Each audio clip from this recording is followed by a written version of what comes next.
જય મેલડીમાં મિત્રો, ઘણા લોકો રોજ ભગવાનને યાદ કરે છે, મંદિર જાય છે, પાઠ કરે છે, દીવો કરે છે, પણ છતાં જીવનમાં શાંતિ કેમ નથી, કૃપા કેમ નથી? કારણ કે 99% લોકો ભક્તિમાં એક મોટી ભૂલ કરે છે. આજે એ સાચી વાત સમજીએ.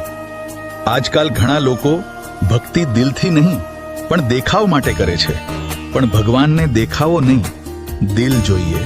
મેલડી માને મોટો ચઢાવો નહીં, સાચો ભાવ ગમે છે. જો ભક્તિ લોકો માટે કરો છો તો ફળ ઓછું મળે છે. ઘણા લોકો મોઢે ભગવાનનું નામ લે છે, પણ મનમાં ઈર્ષા, ગુસ્સો, દ્વેષ રાખે છે. આવી ભક્તિ અધૂરી છે. જો દિલ સાફ નહીં હોય તો પાઠનો અવાજ ઉપર જાય પણ ભાવ અંદરથી નથી પહોંચતો. ભક્તિ પહેલા મન શુદ્ધ કરવું પડે. કેટલાક લોકો ખોટું કામ કરે છે, બીજાને દુઃખ આપે છે, પછી કહે છે ભગવાન મદદ કેમ નથી કરતા? યાદ રાખજો, મેલડીમાં કૃપા કરે છે પણ સાચા માર્ગ પર ચાલનાર પર વધારે કરે છે. કર્મ બદલો પછી કિસ્મત બદલાતી જોશો. સાચી ભક્તિ શું છે?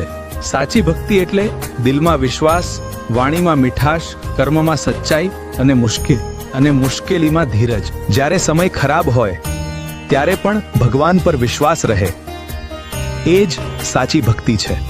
જો આજે તારી પ્રાર્થના પૂરી નથી થઈ તો નિરાશ ના થવું.